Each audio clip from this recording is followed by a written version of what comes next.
माननीय सांसद जी, राजभर जी, सभी उपस्थित अतिथिगण, डायस में उपस्थित अतिथिगण, सभी आमंत्रित अतिथि, आप सभी का इस 23 तारीख के जन्म उत्सव में बेसिकली क्योंकि ये चंद्रशेखर आजाद की जयंती है तो इसमें आप सभी लोगों का हार्दिक स्वागत है। यहाँ पे हम कुछ लोग हम लोग यहाँ पे इकट्ठे हुए हैं चंद्रशेखर आजाद, जो कि किसी भी जाति या समाज से ऊपर उठ के एक प्रतिनिधित्व है, एक आइकन है, एक यूथ आइकन के रूप में रहे। महज लगभग 25 साल तक ही वो देश के लिए सेवा कर पाए, देश की सेवा में रहे और उसके बाद जो है हम सभी लोग जानते हैं कि अल्फ्रेड पार्क में किस तरीके से उनके साथ दुर्घटना हुई और वो शहीद हुए। तो ये सब घटनाक्रम लगभग हम सभी लोग इस चीज से पूरी तरीके से वाकिफ हैं। नागेंद्र सर इस बारे में बहुत और अच्छी तरीके से, या बहुत सारे लोग इस बारे में आपको चंद्रशेखर आजाद की जीवनी या उससे संबंधित बातें बहुत सारी आपके साथ में डिस्कस करेंगे। लेकिन कुछ जो स्पेशल एक सीक्वेंस है उनके घटनाक्रम का, वो मैं आपके साथ में बहुत संक्षेप में यहाँ पे उसको डिस्कस करना चाहूंगी। जैसा कि हम सभी लोगों को मालूम है कि मूलतः चंद्रशेखर आजाद थे वो उन्नाव के रहने वाले थे, मतलब उनके फोर फादर्स जो थे, पूर्वज थे, वो उन्नाव जिले से रहने वाले थे। लेकिन जब 1902-3 के आसपास अकाल पड़ा था, उस समय ये लोग माइग्रेट होके यहाँ से वहां से मध्य प्रदेश चले गए थे। तो इनका जो जन्म हुआ था वो मध्य प्रदेश के ही एक गांव में हुआ था और लगभग 15 वर्ष की आयु में, क्योंकि इनकी माता जी ये चाहती थी कि ये संस्कृत की शिक्षा बहुत अच्छी ग्रहण करें, संस्कृत के विद्वान बने, तो उन्होंने इनके पिता पे प्रेशर बनाया कि आप इनको संस्कृत सीखने के लिए भेजिए। तो चंद्रशेखर आजाद जो है काशी विद्यापीठ संस्कृत सीखने के लिए आए। ये दौर था लगभग 1918 के आसपास का। 1919 में जलियांवाला बाग हत्याकांड होता है और उससे जिस तरीके से पूरा भारतीय समाज आक्रोशित हुआ था, जिस तरीके से पूरा भारतीय समाज उद्वेलित हो गया था, क्रांति की अलख तो जग ही रही थी चारों तरफ, स्वतंत्रता के लिए जो है सब तरफ जो है वो जागरण हो ही रहा था। तो बिल्कुल नवयुवक, लगभग 14-15 साल की उम्र के नवयुवक इससे किसी भी तरीके से अवांछित रह नहीं सकते थे। तो चंद्रशेखर आजाद भी इसी आंदोलन, जब जलियांवाला बाग हत्याकांड हुआ और उसके बाद में 1921 में असहयोग आंदोलन गांधी जी ने शुरू किया, तो वो भी इसका हिस्सा बने। और जब इस आंदोलन का हिस्सा बने तो उसी दौरान जो है इनको गिरफ्तार किया गया, क्योंकि आंदोलन कर रहे थे। तो जब इनको जेल में ले जाया गया तो एक पारसी जस्टिस थे, पारसी जस्टिस की जेल में जब इनको उपस्थित किया गया तो इनसे पूछा गया कि तुम्हारा नाम क्या है। तो इन्होंने अपना नाम बताया आजाद। वहीं से इनके नाम की शुरुआत हुई, आजाद, जो उपनाम हम सब लोग जानते हैं चंद्रशेखर आजाद, वो उपनाम वहीं से शुरू हुआ। पूछा पिता का नाम क्या है, तो पिता का नाम बताया स्वतंत्र सिंह। और पूछा माता कह रहते कहाँ पर हो, तो बताया जेल में रहता हूँ। तो इसके क्योंकि ये दुस्साहस था, तो इस दुस्साहस की वजह से इनको 15 कोड़ों की सजा दी गई। जो जेल उन्होंने थे जस्टिस साहब, उन्होंने तो 15 कोड़े इनको लगाए गए और फिर रिहा कर दिए गए, क्योंकि बिल्कुल बाल्यावस्था के 14-15 साल के युवक थे। लेकिन जो क्रांति की अलख लगी हुई थी, जो क्रांति की चेतना थी, वो चेतना तो अब समाप्त हो नहीं सकती थी। तो असहयोग आंदोलन उस समय अपने जोरों पे चल रहा था, लेकिन दुर्भाग्य से चौरी चौरा कांड हो गया, जिसकी वजह से गांधी जी ने असहयोग आंदोलन को स्थगित कर दिया। इस स्थगन की वजह से जितने भी युवा क्रांतिकारी थे उन लोगों में बड़ा आक्रोश हो गया कि मतलब अचानक से कैसे आपने जो है असहयोग आंदोलन को स्थगित कर दिया। तो उस समय कुछ और युवा क्रांतिकारियों के साथ, क्योंकि ये युवा जो थे बिल्कुल अब उस अलख में लग चुके थे कि किसी भी तरीके से हम लोगों को अब स्वतंत्रता हर हालत में हासिल करनी ही करनी है। तो इस प्रक्रिया में ही उनकी जो मुलाकात होती है, वो मुलाकात क्रांतिकारी मनमथनाथ गुप्ता, राम प्रसाद बिस्मल, इन लोगों से होती है। राम प्रसाद बिस्मल ने पहले से ही हिंदुस्तान रिपब्लिक एसोसिएशन बना रखी थी, एक पार्टी बना रखी थी। तो जो एचआरए पार्टी थी, उस एचआरए पार्टी, क्योंकि क्रांतिकारी संगठन था और क्रांतिकारी संगठन जो था वो अब बहुत असहयोग की तरफ नहीं बढ़ रहा था। उनका था कि भाई हम हिंसात्मक तरीके से अपनी बात को कहेंगे। लेकिन एचआरए संगठन की एक बहुत खूबसूरती जो ये थी कि उसमें ये तय था कि कभी भी किसी महिला के साथ कोई अभद्र व्यवहार नहीं किया जाएगा या कभी किसी महिला को कोई क्षति नहीं पहुंचाई जाएगी। पर क्योंकि क्रांतिकारी संगठन था तो अब फंड की आवश्यकता थी, धन कैसे इकट्ठा होगा, तो ये तय किया गया एचआरए में कि हम लोग जो है, जो मुखबिर टाइप के धनाढ्य लोग हुआ करते थे, उन धनाढ्य लोगों के घरों को लूटेंगे। ये इस प्रकरण में जब एक बार ये 8 लोग मिलके गांव में ऐसे ही किसी धनाढ्य परिवार को लूटने के लिए गए, तो वहां चंद्रशेखर आजाद की जो पिस्तौल थी वो पिस्तौल एक महिला ने छीन ली। अब क्योंकि ये तय था कि महिला को तो किसी प्रकार से क्षति पहुंचाई नहीं जा सकती, तो ये कुछ कर नहीं पाए, और पिस्तौल महिला के हाथ में आते ही उसके परिवार के जो लोग थे वो एकदम पावर में आ गए। उन्हें लगा कि अब तो हम इन लोगों पे काबू कर लेंगे, और उन्होंने घेर लिया इन 8 लोगों को। पर जैसे तैसे ये लोग वहां से बचकर भागे। पर उसके बाद ये तय किया गया कि अब हम लोग इस तरीके से गांव या घरों में जाके लूटपाट नहीं करेंगे, क्योंकि उससे एक सामाजिक आक्रोश भी पैदा हो रहा था। तो ये तय किया गया कि अब सरकारी संपत्तियों को ही लूटा जाएगा। तो इसी उसमें जब आप लोगों ने सुना होगा जो काकोरी रेल कांड हुआ था 1925 में, वो उसी श्रृंखला का हिस्सा था कि जो काकोरी ट्रेन डकैती की गई थी वो इसी धन के लिए, क्योंकि संगठन चलेगा कैसे, संगठन के लिए तो धन की आवश्यकता थी।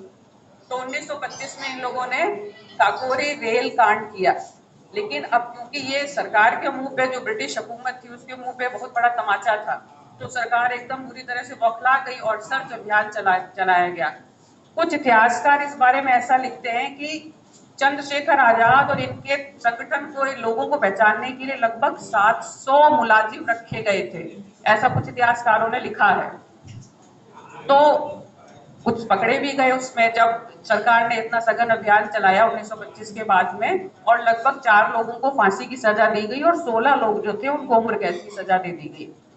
संगठन बिखरना स्वाभाविक था और संगठन बिखर गया। लेकिन अब क्योंकि चंद्रशेखर आजाद को डर था कि ये कहीं पकड़ ना जाए, तो उससे बचने के लिए ये लोग चले गए झांसी। तो चंद्रशेखर आजाद झांसी चले गए और झांसी में जो ओरछा है, ओरछा के पास ही जो जंगल है, उन जंगलों में ये अज्ञातवास में रहने लगे।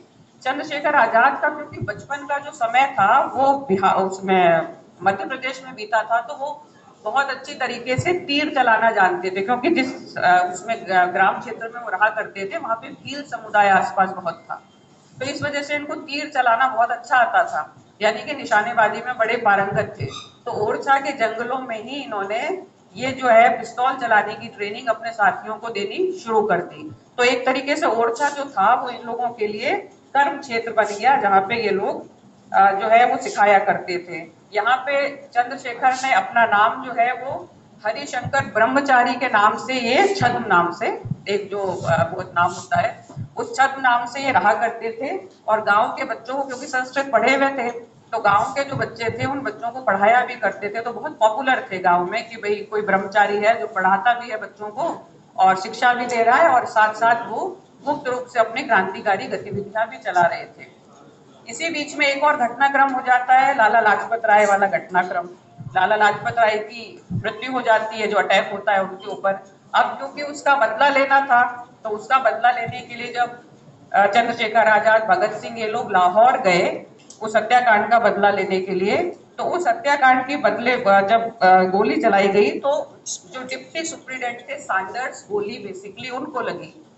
जो हत्याकांड का आरोपी थे जेम्स ए स्कॉट, तो ये लोग पहचानते नहीं थे कि स्कॉट की शक्ल किस तरीके की है, पुलिस वर्दी में इतना पहचान पा रहे नहीं थे और बुलेट पे थे। तो इन्होंने जो गोली चलाई वो गोली लगी सैंडर्स को, सैंडर्स की निश्चित रूप से मृत्यु हो गई। तो जो ब्रिटानिया सरकार थी वो इतना बौखला गई इसके बाद में कि उन्हें लगा कि मतलब ऐसे कैसे हो सकता है कि क्रांतिकारी गतिविधियां इस स्तर पे बढ़ गई हैं। और पूरे उत्तर भारत और इस दक्षिण भारत में तो वाहवाह की जो है वो एकदम लहर चल गई कि चंद्रशेखर आजाद ने इतना, मतलब एक पूरी टीम ने इतना बेहतरीन काम किया। अब सरकार के लिए बौखलाना बहुत स्वाभाविक था कि इनको किसी भी तरीके से आप जो है गिरफ्तार करिए और गिरफ्तार करके इन लोगों का खात्मा कीजिए। तो बहुत बड़े स्तर पे जो है सरकार ने अपने प्रयास शुरू करे। लेकिन इस प्रकरण में एक चीज और हुई कि छोटे छोटे बहुत सारे क्रांतिकारी संगठन थे, इन लोगों को समझ में आने लग गया था कि अगर हम लोग एकत्रित नहीं हुए, हम लोग एक साथ नहीं हुए, तो हम लोगों का वजूद खत्म कर दिया जाएगा। क्योंकि सरकार की छापेमार पद्धति बहुत तेजी से चल रही थी, बहुत बड़ी संख्या में क्रांतिकारी अरेस्ट किए जा रहे थे, उन्हें फांसी दी जा रही थी। तो ये लोग फिरोज शाह कोटला, दिल्ली का ही फिरोज शाह कोटला मैदान है, जैसा कि मैंने इतिहास की किताबों में पढ़ा, वहां पे ये कई क्रांतिकारी संगठन के लोग इकट्ठे हुए। और इकट्ठे होने के बाद में तय हुआ कि इसको जो है सारे क्रांतिकारी संगठनों को मिलकर हम लोग यूनाइट करेंगे तो उसको यूनाइट करने के बाद इन्होंने संगठन का नया नाम रखा जिसे बोला गया Hindustan socialist Republic association, HSRA। इस नाम से संगठन को बनाया गया। इस संगठन के सिलसिले में ही इसी समय में इन लोगों ने तय किया कि क्यों ना वायसरॉय की जो ट्रेन है उसमें आग लगा दी जाए। तो वायसरॉय की ट्रेन में आग लगाने का काम भी उसी समय में हुआ। भगत सिंह का जो प्रकरण था कि भगत सिंह ने असेंबली पे बम फेंका और अरेस्ट हो गए थे, ये सारे प्रकरण लगभग उसी समय 1927-28 से लेकर 30-31 के बीच के प्रकरण है, जिससे कि क्रांति की ज्वाला पूरे देश भर में बहुत तेजी से फैल गई। अब अंग्रेजों के लिए बहुत जरूरी था कि किसी भी तरीके से इन लोगों की गिरफ्तारी की जाए। तो अल्फ्रेड पार्क जो है वहाँ का इलाहाबाद का, वहाँ पे ये अपने एक साथी के साथ में थे और किसी से मिलने के प्रकरण में जा रहे थे। तो वहाँ के जो CID ऑफिसर थे नॉट ब्राउन, तो CID ऑफिसर को इन्हीं के एक कोर कमेटी के सदस्य ने सूचना दी थी कि भाई वो अल्फ्रेड पार्क में किसी से मिलने के लिए जा रहे हैं। और फिर पुलिस ने घेर लिया, CID ऑफिसर ने, और जो लोकल पुलिस थी उसकी मदद से घेर के गोलीबारी हुई। 3 पुलिसकर्मी भी उसमें मारे गए। लेकिन जब आखिरी गोली बची थी तो उन्हें समझ में आया कि अब जो है पराधीन होने से अच्छा है स्वतंत्र मर जाना। तो फिर अंतिम गोली से उन्होंने स्वयं ही अपनी जो है जीवन लीला समाप्त कर ली। हालांकि उनके जो दूसरे साथी थे वो बच निकलने में सफल हो पाए। और फिर मनमथ नाथ ने ही इनके जीवन पे इनकी बायोग्राफी पे बहुत अच्छी किताब लिखी है, कभी आप लोगों को मौका मिले तो पढ़िएगा। द रिवोल्यूशनरी, अगर चंद्रशेखर आजाद, मनमथ नाथ गुप्ता की किताब है, 1972 में प्रकाशन में आई थी। लेकिन उससे इनसे संबंधित जितना भी अगर आपको कोई भी वक्तव्य चाहिए हो, किसी भी प्रकार की स्टोरी चाहिए हो, किसी भी प्रकार का घटनाक्रम चाहिए हो, तो इन्होंने इसको बहुत जो है वो बेहतरी से लिखा गया। उस समय में देखिए क्या हुआ कि जो रसूलाबाद घाट था वहां पे इनकी अंत्येष्टि की गई इलाहाबाद में। लेकिन बड़े ही उसकी बात है, खेद की बात है कि किसी को सूचना नहीं दी गई कि हम रसूलाबाद घाट पे भगत इनकी जो है वो अंत्येष्टि कर रहे हैं। चुपचाप पुलिस कर्मियों ने ले जाके उनकी अंत्येष्टि की और उसी समय लोगों को पता चल गया। स्वाभाविक था पता चलना, तो लोगों को पता चल गया, लोगों की भीड़ इकट्ठी होने लगी। कमला नेहरू उस समय में फ्रंट पे आई थी। जब इनका ये अंतिम संस्कार हुआ था तो कमला नेहरू ने कहा कि इनकी जो अस्थियां जो जलाई, मतलब जो चिता पार्थिव देह जलाया गया था उसकी राख लोग शीशियों में भर के अपने घर ले गए थे कि ये हमारे लिए पूजनीय है। और कमला नेहरू उस समय में बहुत एग्रेसिवली, क्योंकि ये मोतीलाल नेहरू जो थे वो इनको रेवोल्यूशनरी कार्यों के लिए कई बार फंड भी दिया करते थे। तो ये नजदीकी थे, हालांकि कांग्रेस के नहीं थे कभी भी, लेकिन क्योंकि फंड मिला करता था तो उस तरीके से उनकी उन लोगों के परिवार के साथ भी मित्रता थी। और पंडित जवाहरलाल नेहरू ने भी अपनी जो किताब है इंडिया, उसमें इनके बारे में जिक्र किया है। बहुत सारी डॉक्यूमेंट्री बनी हुई है, बहुत सारी चीजें। तो लगभग 1906 से 1931 तक 25 साल, सिर्फ 25 साल के जीवन में इतनी उपलब्धि बहुत कम क्रांतिकारी होंगे, बहुत कम वीर होंगे जिनके हिस्से में आती है। तो आज उसी शहादत को नमन करने के लिए हम सब लोग यहाँ इकट्ठे हुए हैं कि आज एक ऐसा दिवस है जिस दिवस पे इतना वीर क्रांतिकारी इस देश को मिला। धन्यवाद।